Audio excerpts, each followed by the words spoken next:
Okay, then let's start today's session. Hi everyone, so sorry for coming late. My Grab driver didn't know the way, so yes, that was what happened. I think this is when you are swaying, when you thought your when you thought your D1 is coming, but it's coming 15 minutes, so yeah, I took a Grab. But anyways, today we are going to talk mostly about SVM and also regularization. But before we go into the main material, let's discuss a bit about overfitting, because that will come into how regularization actually helps. So can anyone tell me what is overfitting? What do we mean by overfit data?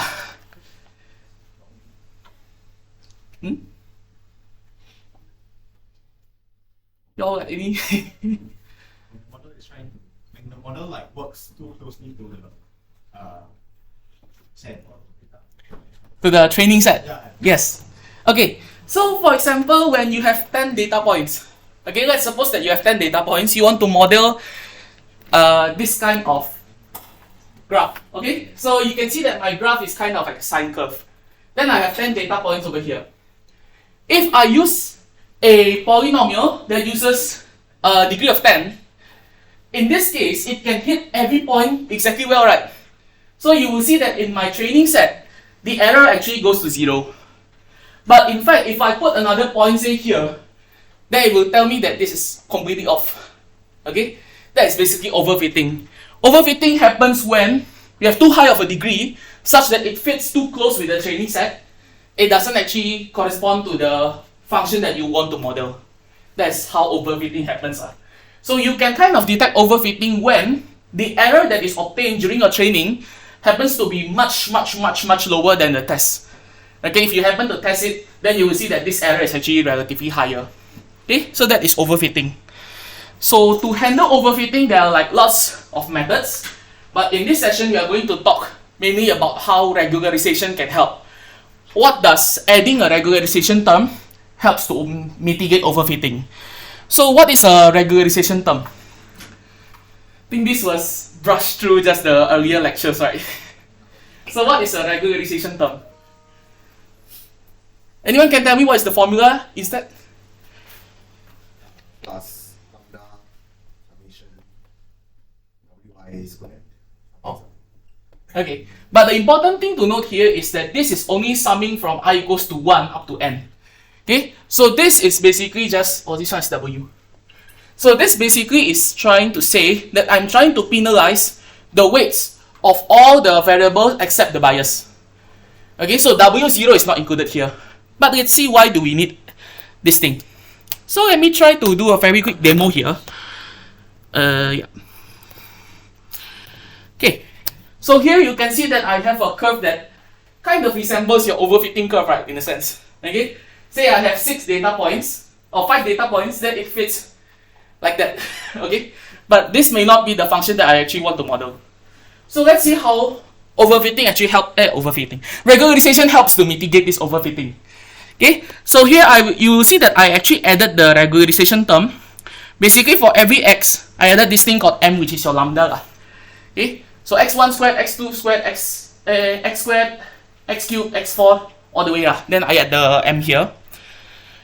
Now, let's see how this actually changes things.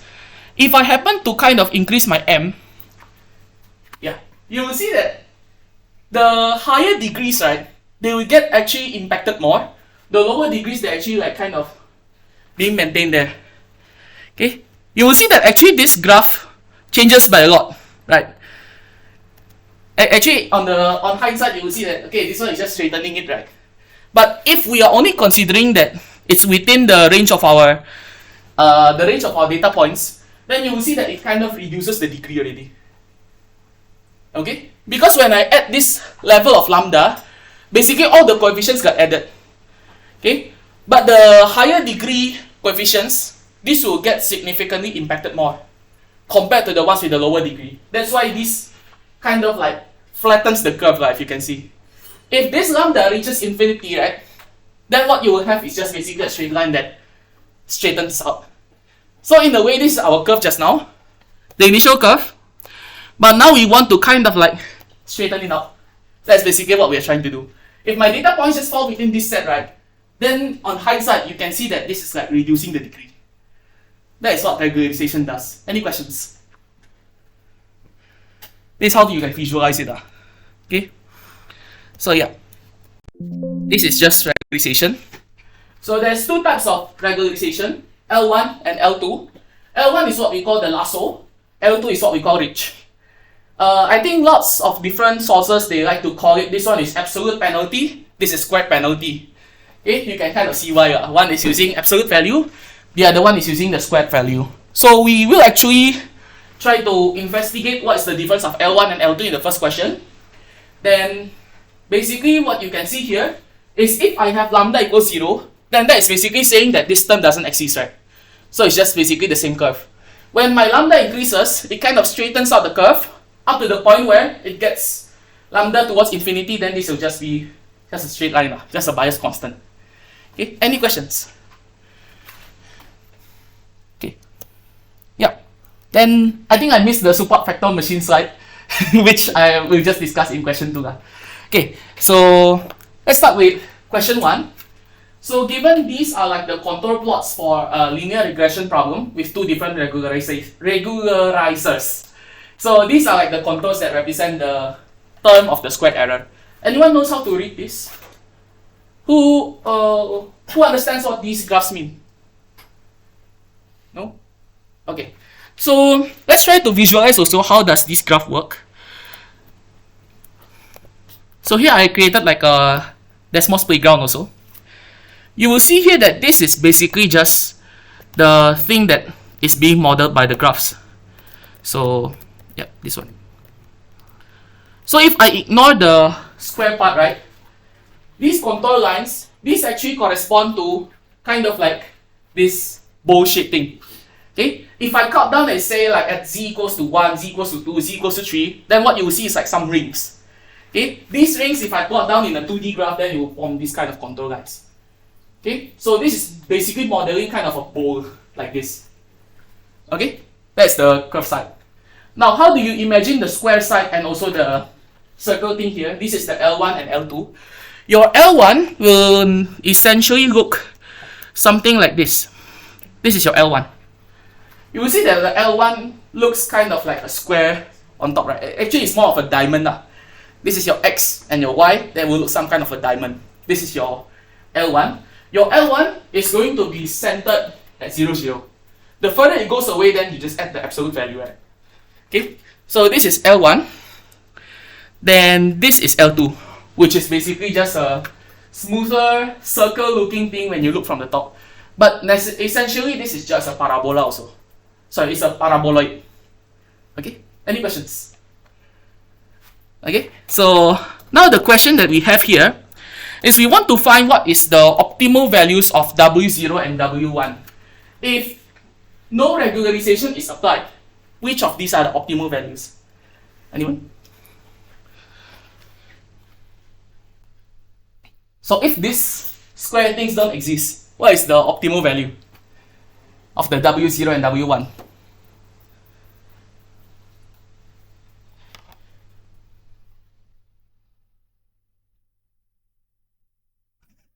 Which one is the lowest point of the whole loss function? Here, right?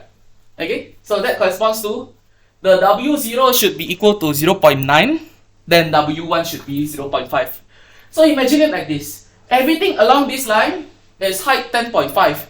I go up, this will go 4.2. Go up again, this will go 2.2, 1.1, 0.5. Then the bottom part, that's basically your 0.9, 0.5. Okay, that's how you imagine these contour lines.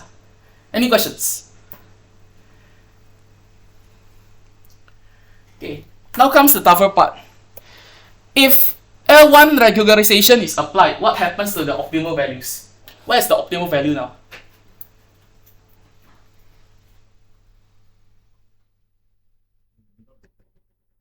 Here? Not really actually. It's not really. Any other guesses? That's a good guess. If my lambda happens to be really large, then yeah, this will be the middle of the square because now the lambda actually overpowers your original function, right? But now my lambda is just about 5. Any other guesses?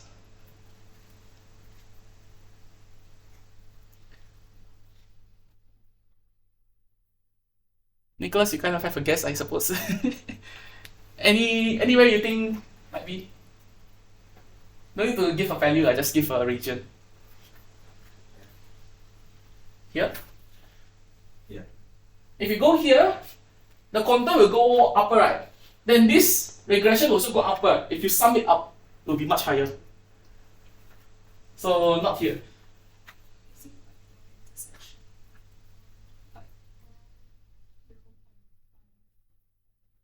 Somewhere here? Why?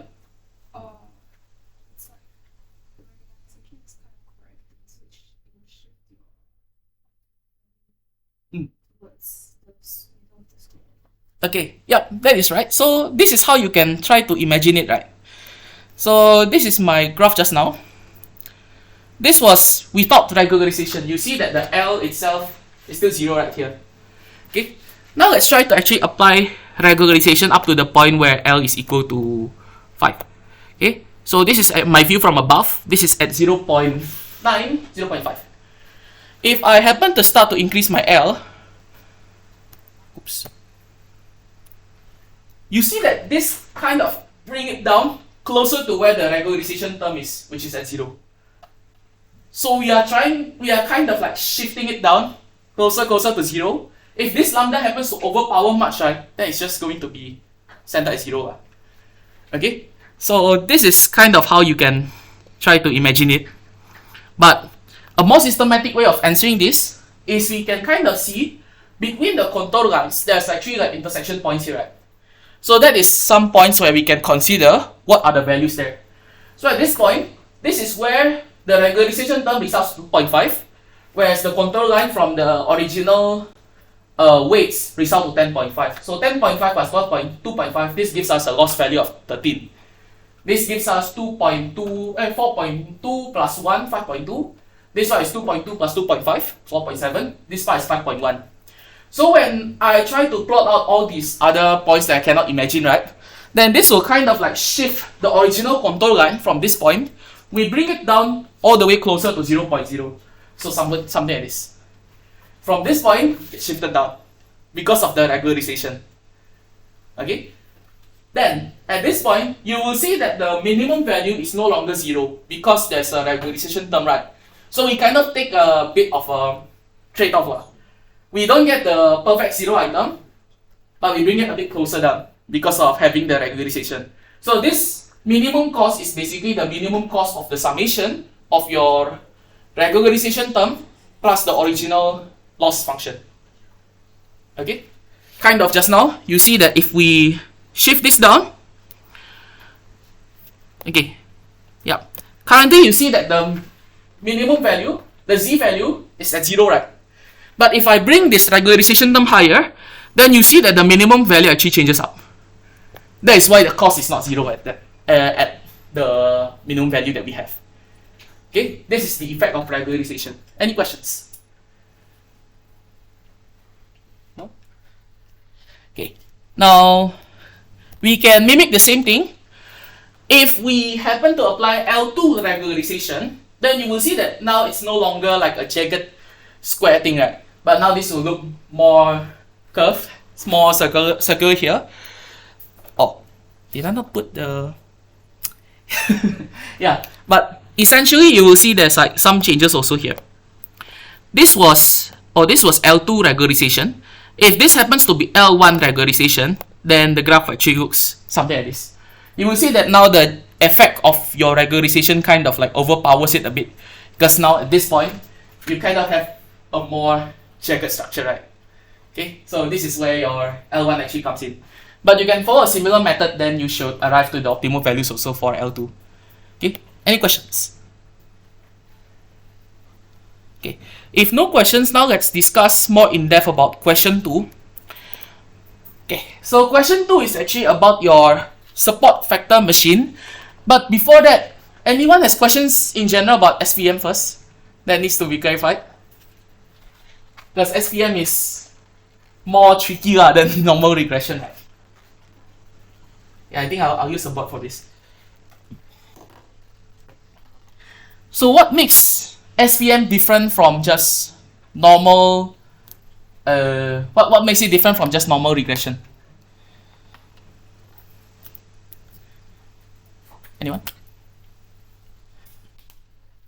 Suppose that the points are now something like, these are my negative values, then these are like some kind of my positive values. Okay? If we are doing normal regression, say like logistic regression for classification tasks, then if you kind of have the boundary that looks like this, you're fine already. Okay? But that is not what we are trying to do with SVM. In SVM, our point is basically we want to kind of increase the gap of this margin, right? Okay, if you recall.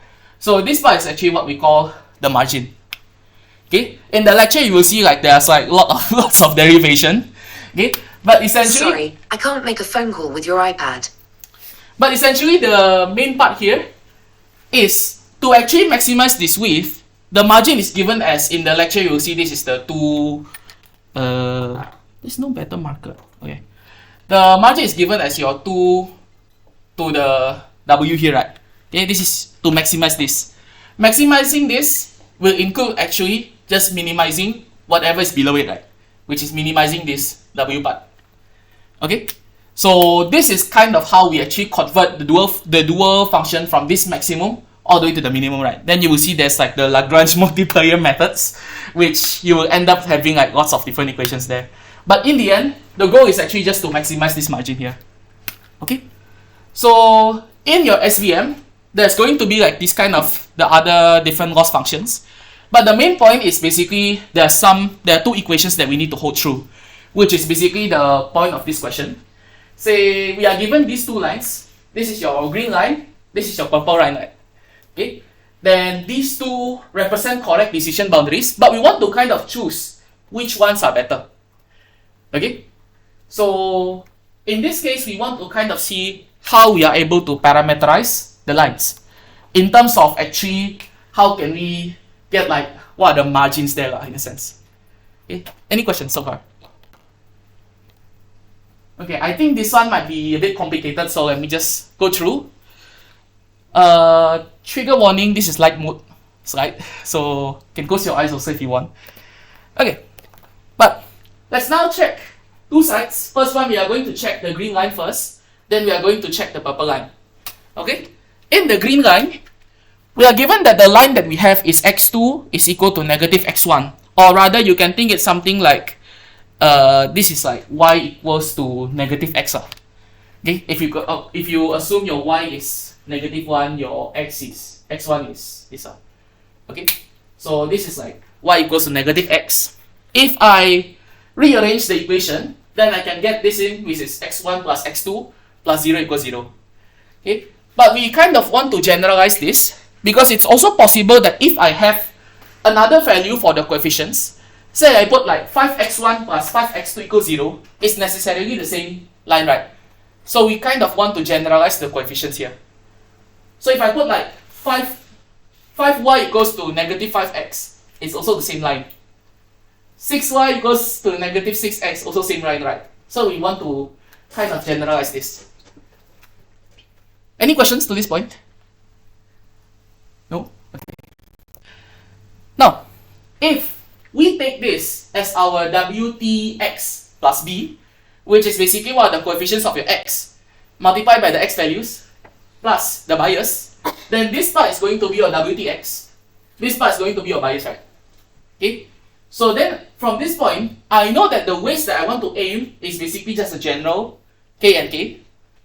Then, the bias here is just 0, because it passes through the origin, right? In a sense.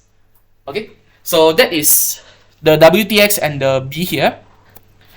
Then, based on the lecture slide, you can see that there's like two other equations that we want to satisfy in order to get the whole long sigma I, sigma j, alpha, alpha, y, y, x, x thing, right? So in order to get that long part, we have to satisfy two other equations. First one is this equation, which is saying that the weight is equal to the alpha times what is the label here, times the x values. And then also, we have to ensure that your alpha multiplied by the labels, sum of all these should be equal to 0. Okay, this is based on the lecture slide. Any questions?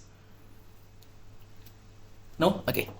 So if I try to get this, then I will first take the, say like the x1 first. So for each x1, I will now kind of multiply x1 multiplied by the label, which is this one. So negative 2 times negative 1 times alpha 1. Okay, this should be equal to k, right? Which is the coefficient here. So kind of see for just specific for the x1 value. Okay, just specific for the x1 value. In the end, you want the coefficient of x1 to be k.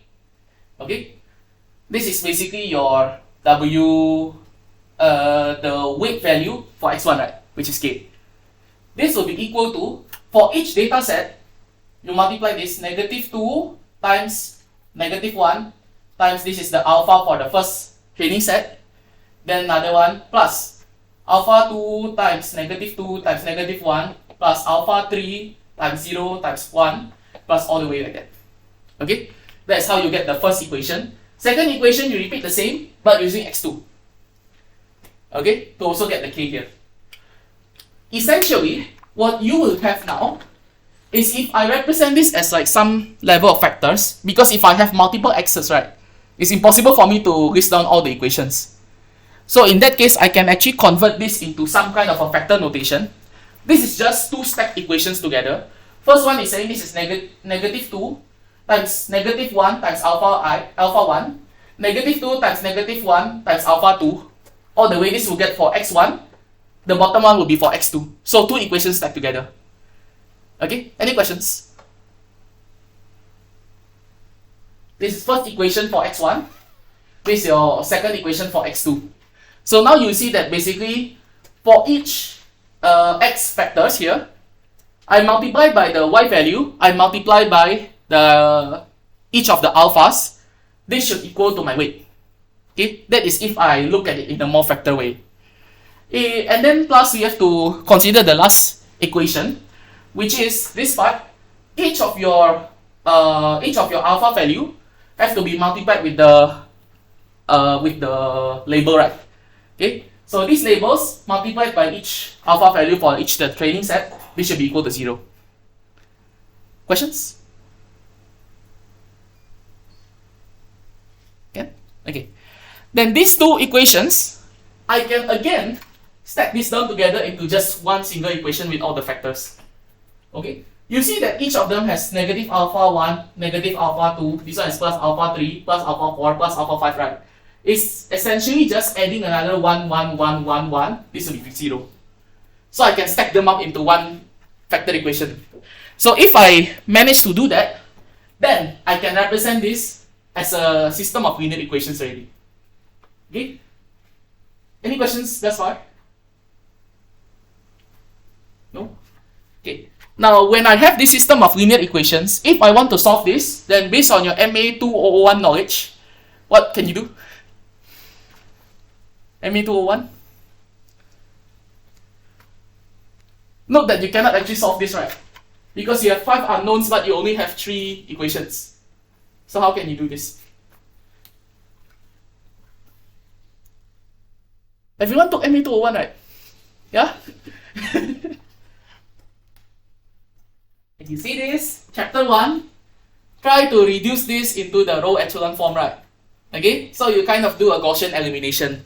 You can do Gaussian, you can also do Gauss-Jordan, but in the end, this will look something like this. Okay, this is in row echelon format already. This is 1, 1, 1. Now you have 2 additional columns. If you recall from MA 201, these 2 would be kind of your parameters. This will be your arbitrary variables, right? So what if we set this thing, which is your alpha 4, what if we set alpha 4 and alpha 5 as 2 separate constants, say C1 and C2? Okay? This will be the variables. Then, now we can represent alpha 1, alpha 2, alpha 3 in terms of your alpha 4 and alpha 5. Okay? If I convert this thing into the more digestible math, then you will see this is essentially saying alpha 1 is alpha 1 minus alpha 4 minus 5 over 2 alpha 5 is equal to 0, something like this. Then this will be alpha 2 plus 3 over 2 alpha 4 plus 4 alpha 5, this will be equal to k over 2, something like that. Okay?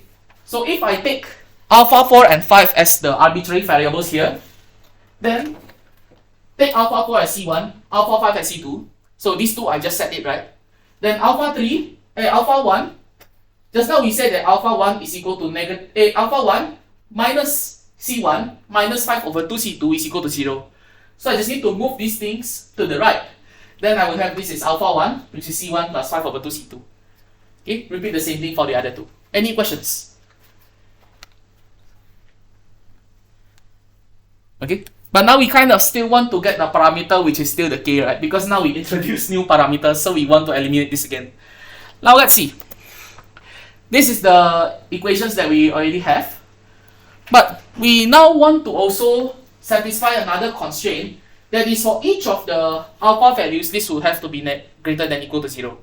Okay, you can check the lecture site also on this one. If we satisfy this, then we just need to satisfy these two things, right? Because first one, this part is satisfied if your C1 is greater than equal to 0. This is also satisfied when C2 is greater than equal to 0. When both of these are greater or equal to 0, then alpha 1 is basically satisfied also, because all of them are summations. Then what we need to look into is just alpha 2 and alpha 3. So I take these two down. Then I will see that, okay, this is saying that k should be greater than equal to 3c1 plus 8c2. This part says that k should be greater than equal to 3c1 plus 5c2. Since c1 and c2 are both non-zero, then I can say that this part will actually kind of dominate this one, right? Okay, so then I just have one constraint, which is, this is my parameter here.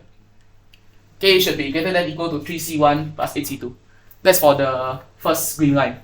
We will see when this will come down later. Any questions?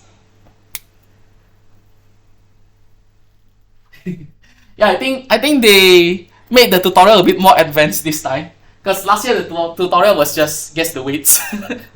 But yeah, they made it a bit more advanced to show you more math. But any questions? Okay, then we can do the same thing for purple. Purple here we have x1 is equal to -1. If I move -1 to the left side, then I will have x1 plus 1 equals to 0. That means I leave the x2 empty, right? So I can put a 0 x2 here, just to indicate that there's the coefficient of 0 on x2. If I make this as a parameter, then I can generalize this to say that I include the case. So kx1 plus 0x2 plus k should be equal to 0. Okay, this is the general form. Same thing for this thing, we just take each data point as the vector x, multiply by the label, multiply by alpha I for each one. This should be equal to the weights of x1 and x2. This one is just to satisfy the last constraint, that is sum of alpha times y, this should be equal to 0. Okay, so doing the same thing again here, then I will again have these arbitrary variables, which gives me this level of equations. Now once I have this set of equations, now I can again define the constraints. But this part might be a bit trickier, because now we have 1, 2, and 3 to satisfy, right? So we will see here that if I try to simplify this for A1, alpha 1, alpha 2, and alpha 3, I will get this is the equation for alpha 1, this equation for alpha 2, alpha 3. But one of them is actually having a different sign, right? So I can see that alpha 2 and alpha 3, this one is more dominant than alpha 3. This one is more dominant than alpha 2. Okay, so I take this one and this one. If I take them both, then I will have this set of inequalities. Okay, any questions? Now, this set of inequalities, I can subtract 5c2. Now I will have this. Anyone notice something? If I subtract 5c2, 5c2, 5c2, what happens now? Exactly. Can this be possible?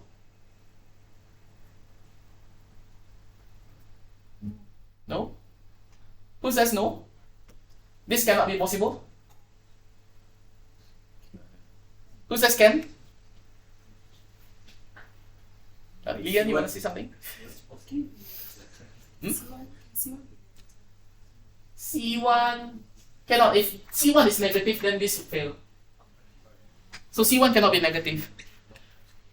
So actually, this one is possible. Under one condition, because of this small line below. So this will only be possible when this is 0, this is 0, this is 0. Then the inequality will be satisfied. Because remember, this is alpha greater than or equal to 0, right? So this can be satisfied when it's 0. Thus, there's only one solution to this, which is C1 should be 0, k minus 5C2 should be 0. Thus, now I have the value, this is C1 equals 0, k equals to 5C2. Or I can also say that C2 will be equal to k over 5.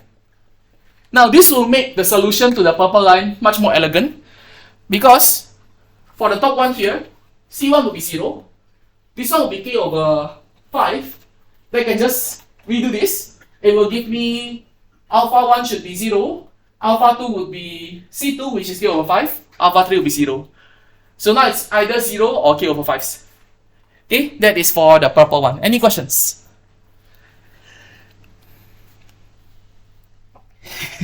Teaching math is like teaching cardio. Okay, any questions for purple one? No?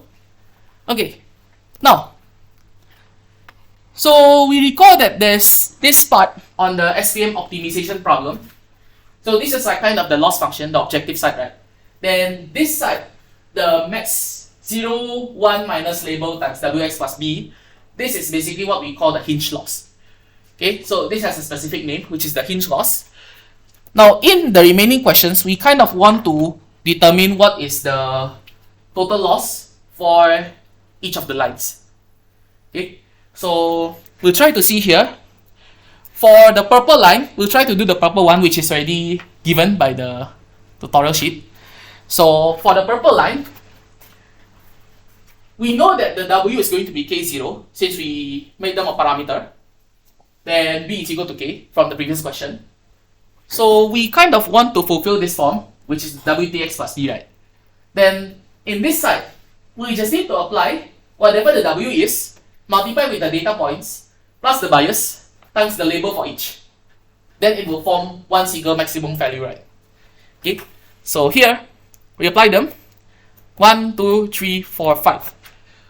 You will see that this negative 1 and 1, these are basically just a label, whether it's negative 1 or 1. Then K, W1 times X1 plus W2 times X2 plus the bias.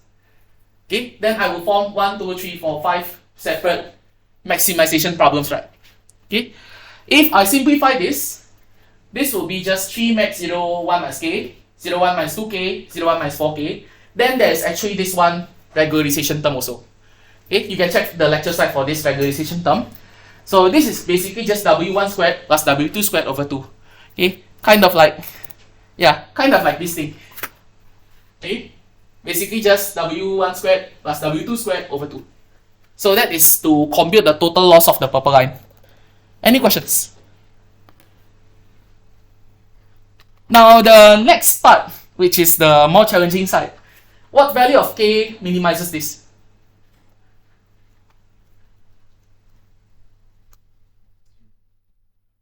0.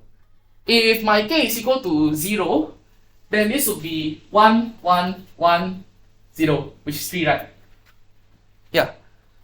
That would be, if K equals to, K equals to 0, then the loss will be 3. Any other guesses maybe? I'll keep this first. We can actually go lower than this.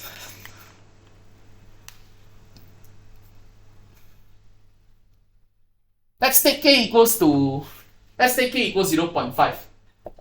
If K equals to 0.5, then that would be 3, oh sorry, this would be 3 plus 1 plus 1 plus 0, which is 5. Because there's a 3 times max, right? Yeah. If I take K equals to 0.5, then that will be 3 times 0.5, which is 1.5 plus 0 plus 0 as well, plus 0.5 squared, that is 0.25 over 2, which is actually less than this, right? So that's the value of K that satisfies this. An intuition here is I can actually try to make all these 0. Makes sense, right? But if I make all these 0, I can put k as a very, very negative value, very, very positive value, then all this will be 0. But then I have this culprit, which makes this high. Okay? So kind of, I want to ensure that these can be 0 as low as possible. Okay? Or rather, actually, let's try to minimize this. Because this one happens to be more significant because of the 3 times, right? Okay? So how can we minimize this? What if I set the k equals to 1? If I set the k equals to 1, this will be 0, this will be 0, this will be 0, then this will be 1 plus 0 over 2, this is 1/2. If my k is greater than 1, what happens here is, this will all still be 0, but this increases. So now we actually already reached a minimum there. Then that is actually kind of the minimum. So this is minimized when your k equals to 1, the loss will be 0.5. Because I try to minimize this, which happens to also minimize this 3, while keeping this small. That's the logic behind this. Of course, you can use linear programming for this if you want. Okay, but this is basically the logic. Any questions? We just try that. You can take MA3252 if you want the method, yes. There is, there's a method. If you are keen, there's actually, if you're interested, there's something called the simplex method. This actually helps to solve maximization problems. Because in the end, say if I reduce this, right, suppose we don't have this regularization term, this will still be quite difficult also. Because later on your graph will look something like this, or maybe something like this, which you have to consider like each of the critical points. But because of this, then that makes it, actually never mind, this will make it a 4K mod. It's a non-linear optimization. Yeah. Okay, questions? But for this mod, this is roughly the intuition. Okay. Now we can do the same thing for the green line. Anyone want to try for green line?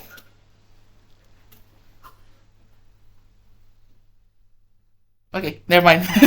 So we include 1, 2, 3, 4, 5. Then this would be the sum for the total loss. Okay? Basically just replace this by W1 will be K, W2 will be K, the bias will be 0. Because for the purple line, right? Sorry, for the green line. Okay? Then the bias will be 0. Then plug this everything here. You will get, this is the whole sum that we want to minimize. Now how can we minimize this one? Why is it half? Similar to the previous one. Similar, right? Because all these are minus, right?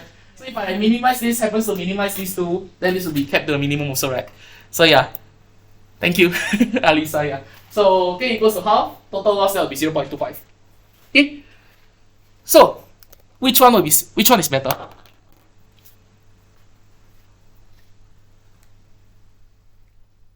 Logically speaking, is green line better than purple line? Who says green is better? Who says purple is better? Why is green better? Just looks. Looks right, exactly. Mathematically speaking, the hinge loss for green is actually less than purple. That's why green is actually better. Okay? Any questions? I mean, you can kind of like, of course you can say from the looks, right? Because from the looks, you kind of see that the green actually has three support factors here, right? This is one that is supporting the bottom margin. Then the upper margin is supported by 2 different lines at 2 different points. Whereas for purple one, this is only supported by 2 points. This is the left point. Oh, sorry, this is also 3 points. However, the gap here is much different, right? This one is much farther compared to this one. You kind of can see it like that. So yeah, you take the hinge loss, then your green should be better than the purple one. Any questions? So the hinge loss is actually to quantify the looks. Okay? Okay. If no questions, now we move on to question 3. I think question 3 is one of the best and important parts of the module, which is actually something called the bias variance trade-off. Has anyone heard of this? I think did the lecturer cover this? No? Okay. So we'll discuss what bias is, what variance is. Okay? Bias is essentially the if you know the WTX plus B, your B is the bias, right? Essentially saying if I have say I want to model this item, if I don't have a bias, then it will look like this, right? Because it has to pass through the origin. But with a bias, then it will look like this. Okay? Same goes if I want to model this thing. It's a parabola. Okay? But my model is just a line. To kind of maximize this, then my line has to go somewhere like this. Okay? This is essentially my bias. If I happen to use a quadratic function, then now my model can go like this. So my bias is actually much lower. Okay? But what about the variance? Here, you can only vary like two parameters. One is basically your x2, the other one is like kind of your x1, right? Sorry. This one you can never mind. You can only modify one parameter that is basically just if this is y, this is x. Then you can only modify y equals to some bias plus the weight times x, right? Only one thing to vary. Whereas here, you can kind of vary two things. One is actually the x plus this is going to be the x squared, right? Okay, so there are two things that you can vary here.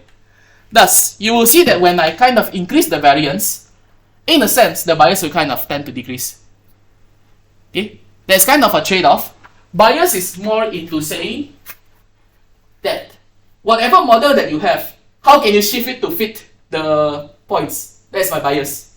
Okay, whereas for the variance, is rather I have this model, how can I modify, adding new degrees such that it better fits my points? Okay, that's kind of the trade-off that we have. Of course, if you have like more points, then you will have, even when it looks like this, right? You can argue that the actual one will be higher, but in the end, what the model sees is going to be something like this. So then this will kind of like reduce the bias, in a sense. Okay, so that is kind of the bias variance trade-off. In a more general way of saying, if your model is more complex, then there's more things you can vary, higher variance. If your model is much simpler, you cannot vary much, so you have to shift this around, right? Thus the bias will actually be higher. Okay? So this is exactly the case where we have underfitting. If the case, for example, where we have like this, but the curve kind of goes like this, right? Then there is overfitting. So the more that you can vary, there's a higher tendency that it can go overfit. So the main challenge in doing ML stuff is how can I minimize both bias and variance. If I sum them up, this is how the total error would look like. So we don't want to just minimize one item, but we kind of want to actually get which combination of bias and variance can give me the least error. Okay, so this is like a trade-off. You will see this curve if you go to higher level modules also. Any questions? Actually, can we do, like, if we have an x squared term, right, do we need the x term? Yes. But what if, like, the weight, the true weight is 0 of the x term? Hmm? Like, if it's just a x squared graph, Yeah? then there's no need for the x term, right? That is under the condition that you know if the data points Yeah, perfectly fit that. So- But in that case, it's no longer ML thing, right? So it's more like, yeah, you can also visualize it like, But is your variance more than just having a single x term? Your weight of x is 0 in the x squared. I mean, in a sense, it doesn't look like it's not more if you remove the x term, right? Yeah, so it's the same amount of But variance, right? there should be no cases where you have only x squared term or x raised to k I term. must have a x Mm-mm. term. In a sense, because say for example, this is the graph that you want to fit, right? Plus 4x minus 3. X squared plus 4x minus 3. Yeah, something like this. If I only modify like just using ax squared, no matter how much I shift the a around, this will never fit. But what if the data is already like, it looks like an ax squared? If you already know the data, then you don't need ML. You need people learning already. Right? The goal of ML is basically you don't know anything, right? Then how am I going to blindly fit things, right? Because if in the end you already see the data, then that is just, you can just manually plot things out, right? That's the point, right? But Yeah. is it possible for the weight of x to be 0? Weight of x will be 0. Yeah. It is possible, yes. That's why when we shift this one, right? If I shift this thing, Suppose it's just x squared minus 3. But if my model is something like this, okay, then I can have my b equals to, yeah, then I can shift this. Suppose I'm a learning algorithm, then my b would be 0 here. Then the bias will be the one changing. Then now this kind of fits things. Then my a will change. Essentially, that's what I'm doing. So your computer can only see how to tune these 3 things. Yeah. You can see this, but your computer doesn't see this, right? So how can I shift things around to minimize the loss, to match the points that I have? That's essentially machine learning. Okay? If I remove one of these things, then of course, it might not be as good, right, in a sense. If your data points happen to vary more. But again, if you know the exact data point, then you don't need machine learning in the first place. So why am I saying this? Because normally when you see data, right, it's not going to be perfect. Okay, there's going to be noise in your data also. So then you cannot really say that, okay, this will be just x squared, because in the end, what you think is x squared might not actually be x squared in the real life. Yeah. Yeah, that is exactly the thing. What we consider here is ideal scenario, but in real life scenario that might differ. Okay, spoiler alert. Do you all know what has been the final exam for the past 2 semesters? Let me mute this. Did I not record? Shit. Okay, never mind. Okay, let me.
Analyze.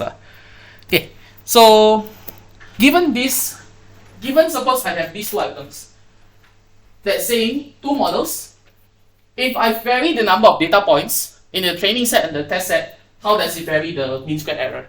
The question is, which one has a higher bias? Which one do you think has a higher bias?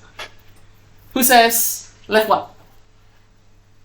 1, 2, 3, 4. Who says the right one? No one? Tomo, why the left one? The right one, the bias is like 0. Right one, bias is. Higher bias that. This one? No, that one is like lower than the right one. Okay. Yeah, so if I take the result that causes this mean square error to be 40, right? You will see that the kind of when I increase the number of data points, the loss is still quite stable, 30. Here, when I increase the number of data points, the loss actually goes down. So you can think of the left one kind of like a stubborn person, right? You really believe that will be 3D. No matter how many data points, how many times you teach the person, right? It will still be that stubborn. Okay, the loss is still high. Compared to the right one, where you kind of increase the amount of data points that you feed, right? Kind of tries to feed it. So left one actually has a higher bias. How we can predict it is because the loss tends to be relatively higher no matter how many times you add the data points, how many additional data points you have. Because when you add already higher data points, then this should be rather stable, right? Okay. Now, which one has a higher variance? We can actually see for the right one.